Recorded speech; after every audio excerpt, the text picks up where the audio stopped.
Сәлем баршаңызға. Бүгін біз қазымен палау дайындайтын боламыз. Алдымен ыдысымызға сұйық майды құйып қоямыз. Одан кейін еттерімізді дайындап аламыз.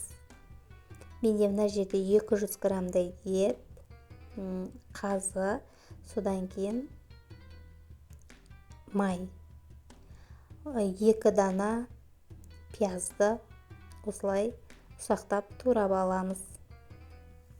Содан кейін жаңағы майымызды отқа қойды. Қызғаннан кейін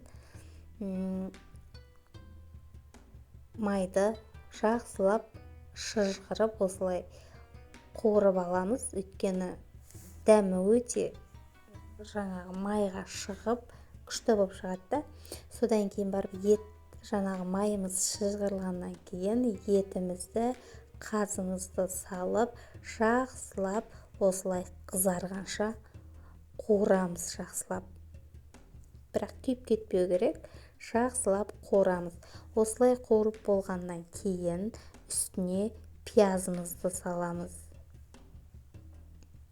Пиязды да жақсылап қуырамыз. Жақсылап сарғайып қуырғаннан кейін сәбізімізді тураймыз. Сәбізді турап саламыз.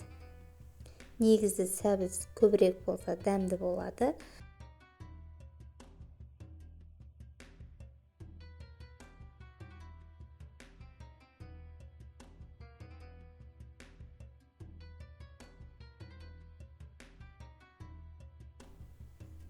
Осылай сәбізді салып, үстінен тұзды салып, жақсылап сәбізді да қуырып аламыз. Содан кейін үстіне суды құйып, етіміз піскенше жақсылап қайнатамыз отта.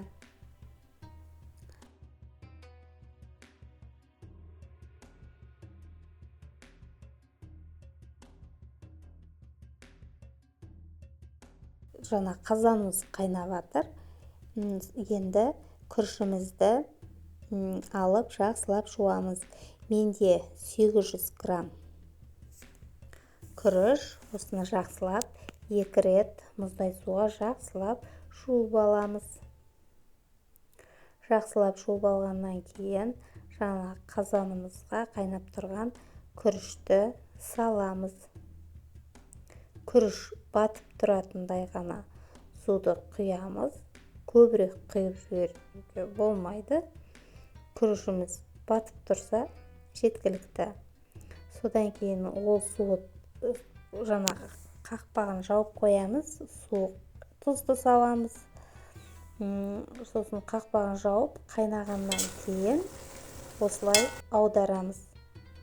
Аударып, ағаш қасықтың көмегімен бар жерінен осылай кесіп шығамыз. Содан кейін барып үстіне су құямыз.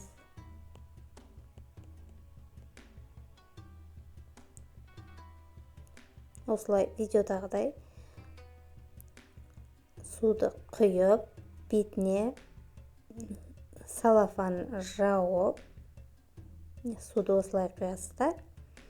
Содан кейін барып салафанды жауып, оның үстіне тарелкамен бастырып,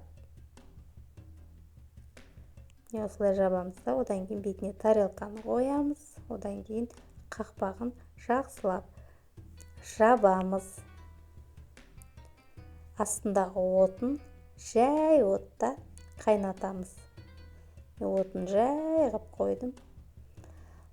Суы тартылып, жақсы болып піседі. Егер қаттырақ болып қалса, тағы да аударып, кішкене су құйып, тағы да бұқтырып қойсаңыздар болады. Міне енді күрішіміз пісті. Міне әп-әдемі болып, тал-тал болып, әп-әдемі болып пісіп шықты. Енді оны табаққа салып, қазыларын турап, әп-әдемі қылып, дастарханға тартып жей берсе болады. Дәмі өте керемет шықты. Сіздер де жасап көріңіздер. Менің каналымды қарап, тіркеліп, лайк басып, комментарий жазып отырсаңыздар. Рахмет баршаңызға. Ас болсын.